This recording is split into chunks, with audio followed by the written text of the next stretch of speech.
This channel does not promote any violent, harmful, or illegal activities. All content provided by this channel is meant for an educational purpose only. এদিকে আরজিকরে তিলোত্তম ধর্ষণ ও খুনের ঘটনার তদন্তে নারকীয় মোড়। এবার এক হোটেলের কর্মীকে তলব করেছে সিবিআই। আরও একটা বড় খবর, সঙ্গে চাওয়া হয়েছে হোটেলের রেজিস্টার এবং সিসিটিভি ফুটেজ।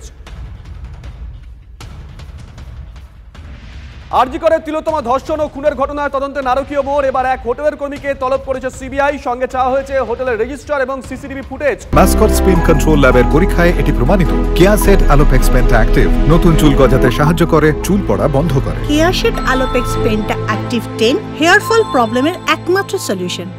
কেন ওই হোটেলের কর্মীকে তলব? সূত্রের খবর, ওই হোটেলে 9 তারিখ ছিলেন আশিস কুমার পান্ডে। কে তিনি? আশিস পান্ডে আরজিকরের তৃণমূলের ইউনিট হেড। এই আশিস পান্ডেকে এই ঘটনার দিন সুদীপ্ত রায় ফোন করে আরজিকর হাসপাতালে যেতে বলেন বলে বলছে সূত্র।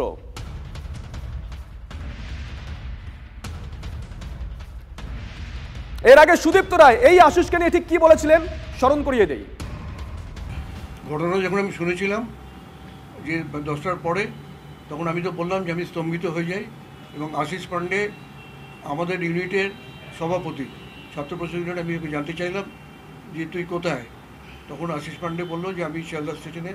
তখন আমি ওকে বলি যে এটা শুনেছিস? বললো না, শুনিনি। আপনি কি ওকে যাওয়ার জন্য বলেছিলেন? তো যাবেই, তো সভাপতি যাবে, নিজের কলেজে যখন একটা ঘটনা ঘটেছে নিশ্চয়ই যাবে। আমি আমার সঙ্গে কথা হয়নি। আশিসকে কি যাওয়ার জন্য ফোনে কথা বলার পর আপনিই বলেছিলেন যেতে? সে তো স্বাভাবিক সেটা।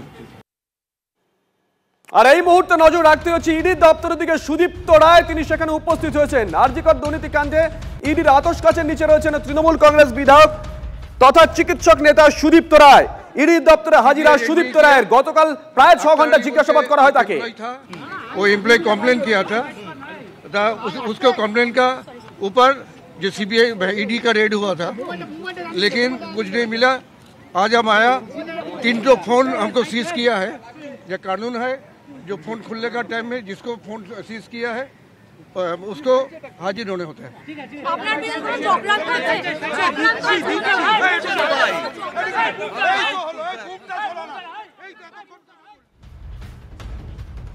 সুদীপ্ত রায় তিনি আরজিকরের রোগী কল্যাণ সমিতির চেয়ারম্যান ছিলেন। তিনি তৃণমূল কংগ্রেসের বিধায়কও বটে, প্রভাবশালী নেতা। তার বাড়িতে, তার নার্সিং হোমে, তার বাংলোতে এর আগে কেন্দ্রীয় তদন্তকারী সংস্থা তল্লাশি চালিয়েছিল। তবে চক্রান্ত নিশ্চয়ই।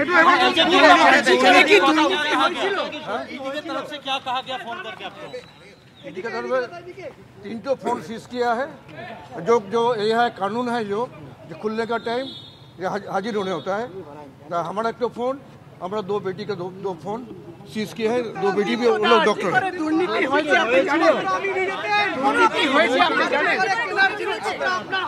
सीबीआई তদন্ত করছে। আরজিকর হাসপাতালের কিনা জিনিসপত্র কি আপনার নার্সিং হোমে যেত?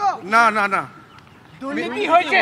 দুর্নীতি হয়েছে, সিবিআই তদন্ত করছে, সেখানেই প্রকাশ হয়ে যাবে দুর্নীতি।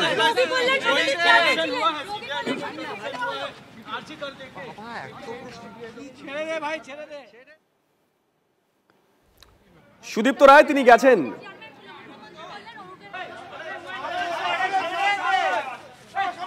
তিনি সিজিওতে গেছেন। সিজার আমাদের সঙ্গে রয়েছেন, আমাদের সহকর্মী। সিজার, গতকালও জিজ্ঞাসাবাদ করা হয়েছে কেন্দ্রীয় তদন্তকারী সংস্থা তার বাড়িতে, নার্সিংহোমে, তার বাংলোতে, সেখানেও তল্লাশি চালিয়েছে। আজকে আবার তাকে ডেকে পাঠানো হলো। কি জানতে চাইছেন তদন্তকারী সংস্থার আধিকারিকরা? দেখো, আজকে এনফোর্সমেন্ট ডিরেক্টরেটের পক্ষ থেকে তাকে ডাকা হয়েছে। সুদীপ্ত রায়ের দাবি, তার 3টে ফোন এর আগে যখন এনফোর্সমেন্ট ডিরেক্টরেট তার বাড়িতে তল্লাশি চালিয়েছিল, সেই সময় তার 3টে মোবাইল ফোন বাজেয়াপ্ত করেছিল এবং নিয়ম অনুসারে সেই মোবাইল ফোন যখন খোলা হয় এবং তার ভেতরে তথ্য এক্সট্রাক্ট করা হয়, সেই সময় 4 ফোন তাকে সামনে থাকতে হয়। কিন্তু যেটা ইডি সূত্র থেকে জানা যাচ্ছে যে তার বিরুদ্ধে আক্তার, এবং যেটা সুদীপ্ত রায় নিজেও স্বীকার করেছেন, যে আক্তার আলী যে অভিযোগ, সেই অভিযোগে সুদীপ্ত রায়ের নাম ছিল। আরকেএস অর্থাৎ আরজিকরের যে রোগী কল্যাণ সমিতি, সেই সমিতির প্রাক্তন চেয়ারপারসন তৃণমূল বিধায়ক সুদীপ্ত রায়ের নাম এর ছাড়াও আরো যাদেরকে এনফোর্সমেন্ট ডিরেক্টরেট এখন পর্যন্ত জিজ্ঞাসাবাদ করেছে এবং এখন পর্যন্ত যে নথিপত্র পাওয়া গেছে তার ভিত্তিতে তার নাম কিন্তু বারবার উঠে এসছে এবং তার বিরুদ্ধে আক্তার আলী অভিযোগ করেছেন যে তার যে ব্যক্তিগত মালিকানাধীন যে সরজু নার্সিং হোম, সেই সরজু নার্সিং হোমে সরকারি বরাদ্দ থেকে আরজি করের কেনা যন্ত্রপাতি থেকে শুরু করে ওষুধপত্রও পৌঁছে যেত, অর্থাৎ একটা বিশাল চক্র। এবং সন্দীপ ঘনিষ্ঠ এই সুদীপ্ত রায় সেই চক্রের সঙ্গে সম্পূর্ণ যুক্ত ছিলেন এবং আর্থিকভাবে লাভবান হয়েছেন এবং এই চক্র চালানোর ক্ষেত্রে তার একটা বড় ভূমিকা ছিল এবং সেই কারণেই তাকে আজকে ফের ডাকা হয়েছে, তাকে জিজ্ঞাসাবাদ করবেন ইডি আধিকারিকরা। এবং সেই প্রসঙ্গে তোমাকে আরেকটা লাইন উল্লেখ করে দিই, আরজি করের যে খুন ধর্ষণ মামলা সেখানেও কিন্তু সুদীপ্ত রায় স্ক্যানারে রয়েছেন, কারণ তারই ফোন কল যে ডিটেল, সেই ডিটেল ধরে ধরে বেশ কিছু ব্যক্তিকে কিন্তু গতকাল থেকেই আমরা দেখছি তলব করা হচ্ছে। তার মধ্যে যেমন ক্যালকাটা হার্ট রিসার্চ ক্লিনিকের এক চিকিৎসক রয়েছেন, মেডিকেল কলেজের এমএসসিপি রয়েছেন এবং আজকেও যে আশিস পান্ডের হোটেলের যে তথ্য চেয়ে পাঠানো হয়েছে সবটাই কিন্তু সুদীপ্ত রায় কল ডিটেল।